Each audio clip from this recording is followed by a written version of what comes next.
শ্যামাপ্রসাদ মুখোপাধ্যায়ের মৃত্যুবার্ষিকী উপলক্ষে কলকাতায় বিজেপির পক্ষ থেকে বিশেষ কর্মসূচির আয়োজন করা হয়। বিদ্যা ভবন আইল্যান্ডের কাছে আয়োজিত এই অনুষ্ঠানে দলীয় পতাকা উত্তোলন এবং শ্যামাপ্রসাদ মুখোপাধ্যায়ের প্রতিকৃতিতে পুষ্পার্ঘ্য নিবেদন করে শ্রদ্ধা জানানো হয়। এদিনের কর্মসূচিতে উপস্থিত ছিলেন বিজেপির রাজ্য কমিটির সদস্য সায়ন্তন বসু, মিহির হাজরা, রমা ময়রা সহ স্থানীয় বিজেপি নেতৃবৃন্দ ও কর্মীরা। পতাকা উত্তোলনের পর শ্যামাপ্রসাদ মুখোপাধ্যায়ের রাজনৈতিক জীবন, আদর্শ এবং দেশের জন্য তার অবদানের কথা তুলে ধরেন সায়ন্তন বসু। তিনি বলেন, শ্যামাপ্রসাদ মুখোপাধ্যায়ের চিন্তাভাবনা ও আত্মত্যাগ আজও মানুষের কাছে অনুপ্রেরণার। শ্রদ্ধা নিবেদন ও স্মরণ অনুষ্ঠানের মধ্য দিয়ে দিনটি পালন করেন বিজেপি কর্মীরা। আজকে সেই দিন 1953 সালের 23শে জুন জম্মু কাশ্মীরে অখণ্ড ভারতের দাবিতে আন্দোলনরত অবস্থায় গ্রেপ্তার হয়েছিলেন ডক্টর শ্যামাপ্রসাদ মুখার্জি। তদানীন্তন ভারতবর্ষের প্রধানমন্ত্রী জওহরলাল নেহরু এবং অলিখিত জম্মু কাশ্মীরের প্রধানমন্ত্রী শেখ আবদুল্লাহ, তাই তো, এদের ষড়যন্ত্রে ডক্টর শ্যামাপ্রসাদ মুখার্জিকে অ্যারেস্ট করা হয়েছিল। এক রহস্যজনকভাবে ডক্টর শ্যামাপ্রসাদ মুখার্জিকে হত্যাই করা হয়েছে, এটা আমরা ধরে নিই। একটা রহস্যময়, এই আজও আমাদের কাছে ডক্টর শ্যামাপ্রসাদ মুখার্জির মৃত্যু রহস্যময়। তো পাশাপাশি আমি এটাও বলবো যে 2021-এ পশ্চিমবঙ্গে বিধানসভা নির্বাচনে যে ভয়াবহ আমাদের বিজেপির বহু বীর যোদ্ধা শহীদ হয়েছে, তাদের আত্মার প্রতি সমবেদনা এবং শ্রদ্ধা জানিয়ে আমরা এই শহীদ বেদির পরিকল্পনার আয়োজন করেছি। আমাদের মাঝে এসেছেন আমাদের দলের বর্ষিয়ান নেতা, প্রাক্তন প্রদেশ সাধারণ সম্পাদক সায়ন্তন বোস আছেন, গণেশ দা জেলার প্রাক্তন ভাইস প্রেসিডেন্ট আছে, রমা আদি, আমাদের বুথ সভাপতি আছে, শক্তি প্রমুখ আছে। সকলের সম্মিলিত প্রচেষ্টায় অশোক জৈন আছে, আমাদের সুশান্ত দা আছে, গৌতম ভাই আছে।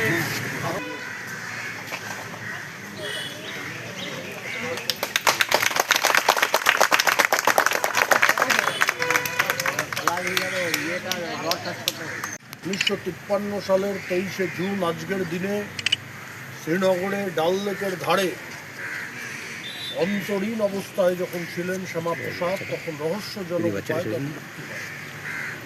কে শ্যামাপ্রসাদ মুখার্জি? বাংলার বাঘ আশুতোষ মুখার্জির তৃতীয় পুত্র শ্যামাপ্রসাদ মুখার্জি। 1901 সালে তার জন্ম। অত্যন্ত মেধাবী ছাত্র শ্যামাপ্রসাদ।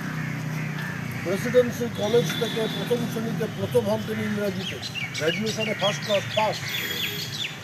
আর পিতা আশুতোষ সে বছর কলকাতা বিশ্ববিদ্যালয়ের উপাচার্য হিসাবে কলকাতা বিশ্ববিদ্যালয়ে নতুন একটি বিভাগ MA ক্লাসে চালু করেন, সেটাকে বাংলা MA। কোনো ছাত্র বাংলা MA পড়তে রাজি নয়, কারণ বাংলা MA পড়ে চাকরি হয় না। তিনি শ্যামাপ্রসাদকে ধরলেন, কারণ শ্যামাপ্রসাদ প্রথম ইংরেজিতে ফার্স্ট ক্লাস পাস। তাকে বাংলায় পড়ার জন্য বললেন MA, তিনি MA বাংলায় পড়লেন। তারপর সেখান থেকে পাশ করে বিলেতে গেলেন, ব্রিটেনে গেলেন, ব্যারিস্টার হলেন, PhD করলেন। 1929 সালে গান্ধীজির নির্দেশে তিনি পদত্যাগ করেন। পরবর্তী যে উপনির্বাচন হয়, তাতে আবার নির্দল হয়ে নির্বাচিত হয়ে একজন শিক্ষাবিদ হিসেবে আইনসভায় তিনি স্থান গ্রহণ করেন। পরবর্তীকালে স্বতন্ত্র বিনায়ক দামোদর সাভারকর তাকে রাজনীতিতে আনেন। তিনি হিন্দু মহাসভার সভাপতি হন, রাজ্য সভাপতি। এর মাঝে আশুতোষের মৃত্যুর পরে 4 বছর কলকাতা বিশ্ববিদ্যালয়ের উপাচার্য ছিলেন শ্যামাপ্রসাদ। আজ অবধি কলকাতা বিশ্ববিদ্যালয়ে কেন পৃথিবীর ইতিহাসে বিরল, মাত্র 33 বছর বয়সে ইউনিভার্সিটির ভাইস চ্যান্সেলর ছিলেন শ্যামাপ্রসাদ। মাত্র 33 বছর বয়সে এই 4 বছরে 4টে বড় কাজ শ্যামাপ্রসাদ করেছেন। তাকে অনেকে সাম্প্রদায়িক বলে, তাকে অনেকে মুসলমান বিদ্বেষী বলে, কিন্তু শ্যামাপ্রসাদ মুখার্জি ইসলামিক ইতিহাসে MA প্রথম ক্যালকাটা ইউনিভার্সিটিতে চালু করেন, প্রথম কাজ। দ্বিতীয় কাজ, মাতৃভাষার মাধ্যমে পড়াশুনো হতে পারে, অর্থাৎ আপনি ফিজিক্স পড়বেন বাংলায় পড়তে পারেন, আপনি ইতিহাস পড়বেন বাংলায় পড়তে পারেন, সেই ব্যবস্থা ইউনিভার্সিটিতে শ্যামাপ্রসাদ। তৃতীয় কাজ, তৃতীয় কাজ হচ্ছে এখন আমরা যে যোগা করলাম, 20-21 তারিখ যোগা দিবস ছিল, physical education, physical training. Calcutta ইউনিভার্সিটিতে প্রথমবার যে উপাচার্য আনেন তিনি হচ্ছেন শ্যামাপ্রসাদ। চতুর্থ কাজ কনভোকেশন হয় ইউনিভার্সিটি, সেই কনভোকেশনে সাহেবরা আসতেন, রাজপুত্ররা আসতেন, ইংরাজিতে ভাষণ দিয়ে চলে যেতেন। শ্যামাপ্রসাদ এমন একজন ব্যক্তিত্বকে সেই কনভোকেশনে ভাষণ দেওয়ার জন্য আমন্ত্রণ করলেন, যিনি ইংরেজিতে বক্তৃতা দিলেন না, তিনি বাংলায় বক্তৃতা দিলেন। তার নাম সে রবীন্দ্রনাথ ঠাকুর। কবিগুরু এসে সেই ক্যালকাটা ইউনিভার্সিটির কনভোকেশনে বাংলায় বক্তৃতা দিলেন। এটা ঐতিহাসিক। ওই 4টে বড় কাজ 4 বছরে শ্যামাপ্রসাদ করলেন। স্বতন্ত্রবীর বিনায়ক দামোদর সাভারকরের আহ্বানে হিন্দু মহাসভা রাজ্য সভাপতি হলেন। হিন্দু মহাসভা রাজ্যটার কলবর বৃদ্ধি করল, নির্বাচনে তারা জিতলেন অনেকটাগুলো আসন, এবং মুসলিম লীগ ভেঙে ফজলুল হক একটা নতুন দল তৈরি করলেন, যাকে বলা হতো কৃষক প্রজা পার্টি। সেই কৃষক প্রজা পার্টির সঙ্গে কোয়ালিশনে সরকার হলো। মুসলিম কৃষক প্রজা পার্টির নেতা ফজলুল হক হলেন প্রধানমন্ত্রী, আর অর্থ এবং খাদ্যমন্ত্রী হলেন শ্যামাপ্রসাদ মুখার্জী। বাংলার ভয়ঙ্কর দুর্ভিক্ষ ছিল, সকলে জানেন।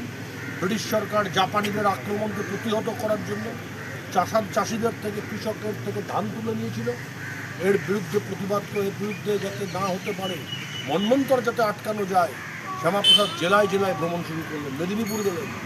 কিন্তু একজন রাজ্যের মন্ত্রীকে ব্রিটিশ সরকার অন্তরীণ করে রাখলো, তাকে হাউস অ্যারেস্ট করে রাখলো, তাকে বেরোতে দিল না।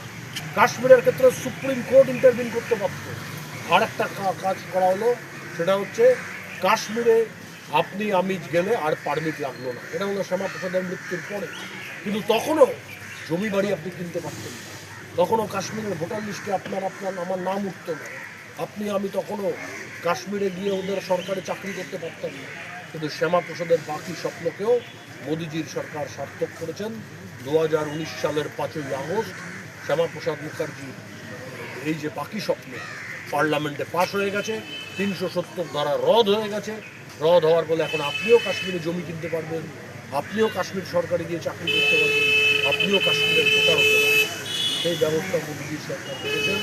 আজকে শ্যামাপ্রসাদের মৃত্যুদিন, বলিদান দিবস। আর 2 মিনিটের একটা গুরুত্বপূর্ণ কথা আপনাদের সামনে বলবো। আজকে আমরা যে এখানে সভা করছি, এখানে আমরা রয়েছি, বিধাননগর বলুন, কলকাতা বলুন, যে ব্যক্তির জন্য আছে তিনি হচ্ছেন শ্যামাপ্রসাদ মুখার্জি। তার কারণ এই সম্পূর্ণ বাংলা এটা পাকিস্তানের জন্য। কায়েমি আজম জিন্নাহ তিনি একটা সিম্পল কথা বলেছিলেন, ভাই যে প্রদেশে মুসলমান বেশি সেই প্রদেশে দিয়ে পাকিস্তান করে দেয়। 5টা প্রদেশে মুসলমান বেশি ছিল। কোন 5টা প্রদেশ? 1 নম্বর উত্তর পশ্চিম সীমান্ত প্রদেশ, 2 নম্বর বালুচিস্তান, 3 নম্বর সিন্ধ, 4 নম্বর পাঞ্জাব, 5 নম্বর বাংলা। এই 5টা প্রদেশে মুসলমান বেশি, আমাকে দিয়ে দাও, আমি পাকিস্তান তৈরি করব। শ্যামাপ্রসাদ বললেন এমন তো হবে না জিন্নাহ সাহেব, উনিও ব্যারিস্টার। বললেন এভাবে হতে পারে না। যে প্রদেশে মুসলমান বেশি সেই প্রদেশের অনেক জেলা আছে সেখানে হিন্দু বেশি, সেগুলো কি হবে? অনেক থানা আছে সেগুলো হিন্দু বেশি, সেগুলো কি হবে? তিনি বললেন আপনি প্রদেশ ধরে বিভাজন করবেন, আমি চাই জেলা ধরে বিভাজন হোক, আমি চাই থানা ধরে বিভাজন হোক। তার জন্য শ্যামাপ্রসাদ বলতেন Jinnah divides India, I divide Pakistan. আর যখন এটা চলছে তখন আর একটা ঘটনা কি ঘটলো, যাকে কলকাতার কসাই বলা হয় সোহরাবুদ্দিন, 1946-এর 16ই আগস্ট, যিনি অবিভক্ত বাংলার প্রধানমন্ত্রী ছিলেন, যার নেতৃত্বে কয়েক হাজার হিন্দু মানুষকে এখানে খুন করা হয়েছিল, তিনি আর শরৎ বসু, কিরণ শঙ্কর রায় এরা মিলে আর একটা প্ল্যান দিলেন। তারা বললেন না না, একটা নতুন দেশ হবে, সেই দেশটা হবে অবিভক্ত বাংলা, পুরো বাংলার জন্য একটা দেশ হবে। অর্থাৎ ভারতবর্ষকে 3 ভাগে বিভক্ত করা হবে, 1 হিন্দুস্তান, 2 পাকিস্তান, 3 বাংলা। যেটা মমতা বন্দ্যোপাধ্যায় কয়েকদিন আগে স্বপ্ন দেখি 2 বাংলা মিলিয়ে যাবে, এই বাংলা আলাদা করা হবে। কিন্তু শ্যামাপ্রসাদ এই প্রস্তাবের বিরোধিতা করলেন, বললেন ওখানে হিন্দু বাঙালি থাকতে পারবে না। তার যে কত বড় যুগদ্রষ্টা ছিলেন তার প্রমাণ। সল্টলেক থেকে ক্যামেরায় অশোক পাইকের সঙ্গে নিউজ কলকাতা 24।